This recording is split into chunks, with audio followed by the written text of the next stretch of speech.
Here's the custom dog collar that I'll be sewing and demonstrating how to sew on my Cowboy harness stitcher. This particular machine will sew a thin double layer like what I'm fixing to sew, or thick saddle leather like a saddle skirt that would be like the sheepskin layer and then a filler and then the saddle skirting itself. 3 layers, or it works good for making knife sheaths or gun holsters where you have multiple layers. And the foot raises up, it has a foot lever here that I can raise this foot up about 1 inch, anywhere from just very thin to 1 inch. Right here is the lever for adjusting the stitch length. It's got a little screw right there that you turn and adjust it. It's a good idea every time before you sew something to have a piece of scrap leather and check your stitch length and make sure that the tension is right.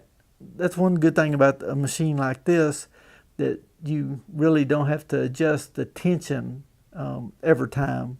It's pretty consistent. It pulls it right in the center like it needs to be. And I've got a fresh blank bobbin here that this will actually wind this bobbin as I'm sewing. So the lever here, that's the reverse position and that's a forward position, and this little screw right here adjusts the stitch length, and that's the bobbin winder.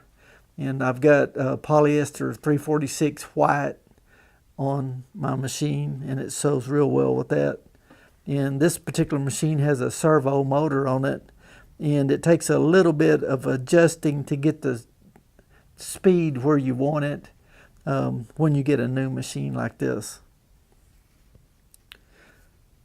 And these bobbins are big enough that you can sew several pieces without having to change the bobbin.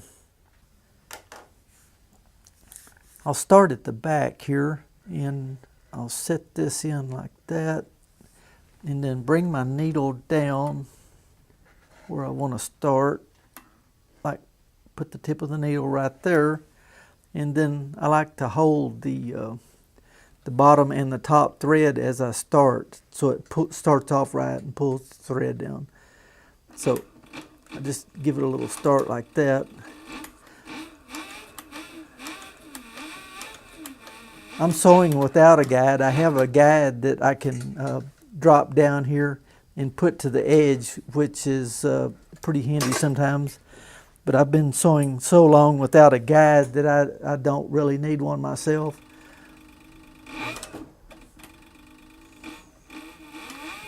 So here goes.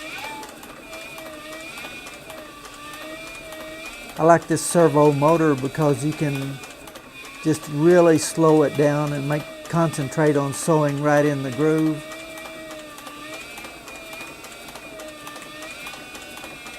This got a closed toe foot on it.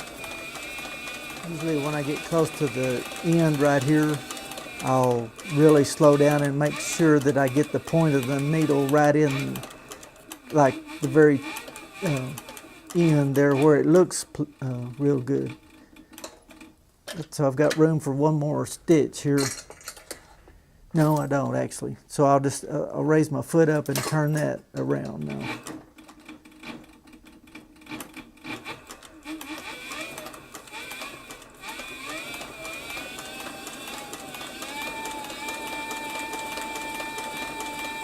As you can see, this machine has plenty of power, and it'll really travel if you want to go ahead and floorboard it. And my bobbin just popped, it snapped open. It's wound a complete bobbin while I've been sewing around this dog collar right here.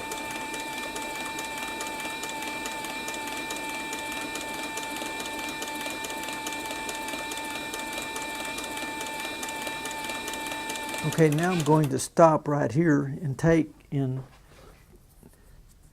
see, I can pull that stitch up and there's a loop there. What I want to do is like pull that loop like right in the center of the leather, and that holds that so it won't unravel.